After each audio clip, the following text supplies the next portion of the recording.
Hello everyone and welcome to another lecture for International Reporting. I'm going to talk about the former Soviet spheres of influence. I talked about a bit of that when I was talking about Russia, but what I'm going to concentrate on for the most part are this area in here, the stands. Okay, so in December of 1991, the Soviet Union, the Union of Socialist Soviet Republics, or the USSR, was officially dissolved, and from it emerged Russia, the Russian Federation, and a number of independent countries in Central Asia and Eastern Europe.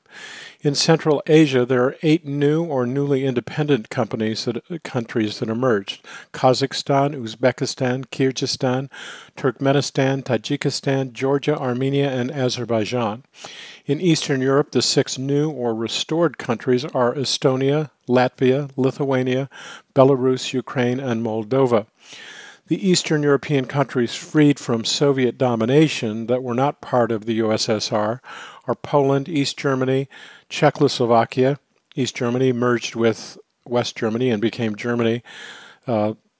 Czechoslovakia split into the Czech Republic and Slovakia. Romania, Bulgaria, Hungary, Albania, and Yugoslavia. As I mentioned, East Germany was reunited, Czechoslovakia was split, and Yugoslavia disintegrated after a violent civil war, creating Slovenia, Croatia, Bosnia, Montenegro, Macedonia, and most recently Kosovo. Russia supports a variety of separatist movements of Transnistria in Moldavia, Abkhazia, and South Ossetia in Georgia, but none of these have any international recognition. So, looking at Armenia, Armenia prides itself on being the first nation to formally adopt Christianity in early 4th century. Despite periods of autonomy over the centuries, Armenia came under the sway of various empires, including Roman, Byzantine, Arab, Persian, and Ottoman. During World War I, the western part of Armenia, Ottoman Turkey instituted a policy of forced resettlement coupled with other harsh practices that resulted in at least 1 million Armenian deaths. Turkey and Armenians have had a long ongoing battle and struggle. The eastern area of Armenia was ceded to the Ottomans and to Russia by the Ottomans to Russia in 1828, and this portion declared its independence in 1918 but was conquered by the Soviet Army in 1920. Armenian leaders remain preoccupied by the long conflict with Azerbaijan over Nagorno-Karabakh. And it's a primarily Armenian populated area assigned to Soviet Azerbaijan in the 1920s by Moscow. Azerbaijan is a nation with a majority Turkic and majority Shia Muslim population that was briefly independent following the collapse of the Russian Empire. We'll see that a lot. There was a period from 1917 to 1920, 1921 where there was brief independence for some of these countries. It was subsequently incorporated into the Soviet Union for 70 years.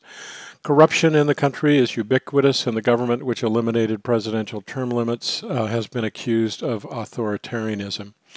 Although the poverty rate has been reduced in recent years, primarily due to oil production, the promise of widespread wealth has remained largely unfulfilled. Georgia. The area came under Roman influence in the first centuries, and Christianity became the state religion in the 330s. It was dominated at various times Persians, Arabs, and Turks. We'll see a lot of that as well. Subsequently, the Ottoman and Persian empires competed for influence in the region. Georgia was absorbed into the Russian Empire into the 19th century, and again, it was independent for 3 years following the revolution in Russia, but then became part of the Soviet Union and then gained independence in 1991. It's had, some success. I have some good friends from Georgia, in fact, former students. There is conflict between Russia and Georgia over South Ossetia and Abkhazia. And so the Russians kind of, as they do in a lot of places, kind of stir things up. Kazakhstan is a mix of Turkish and Mongol nomadic tribes who immigrated into the region in the 13th century, not necessarily as a single nation. The area was conquered by Russia in the 18th century and became a Soviet republic in 1936. During the 1950s and 60s, the so-called Virgin Lands program, Soviet citizens were encouraged to help Kazakhstan's northern prairies. A lot of what happened during the Soviet Union was that native Russians were sent to a variety of places to kind of hold back the native population. Its independence in 1991 drove many of the newcomers to emigrate, so that many of the Russians actually left. Kazakhstan's economy is larger than those of all the other Central Asian states, largely due to the country's vast natural resources. It's ruled with an iron hand, and there have been recent demonstrations against the government. Kyrgyzstan is incredibly beautiful. It was annexed by Russia in 1876.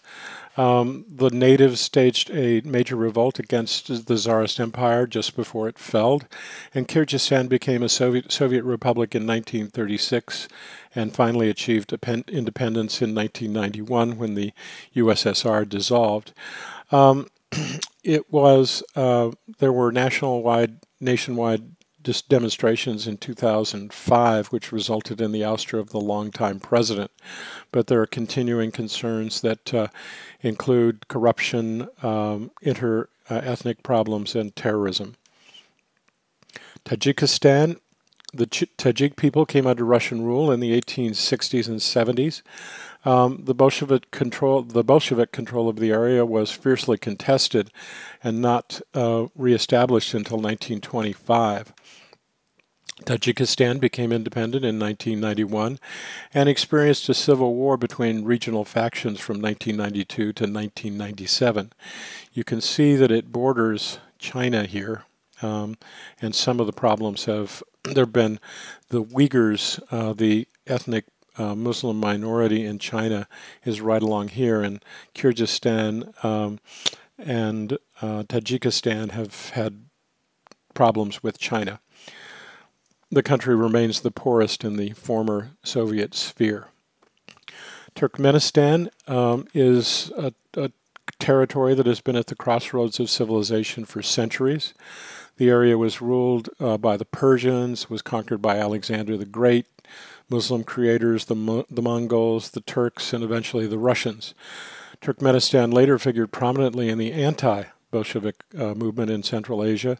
In 1924, Turkmenistan became a Soviet republic and gained independence in 1991. It has a lot of coal, natural gas, but really has not transformed into an economic boom for the country.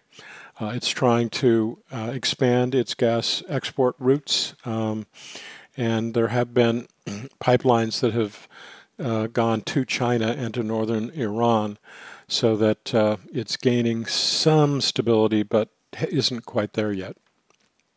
Uzbekistan, another important resistance to the Bolsheviks, but ultimately brought under control in 1924.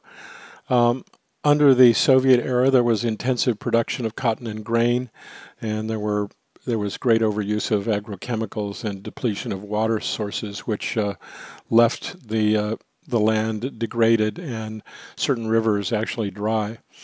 Since independence, the country has sought to gradually lessen its dependence on cotton by diversifying into other mineral and petroleum industries, but it's landlocked, and so therefore it doesn't have any effective route to the sea to export its materials.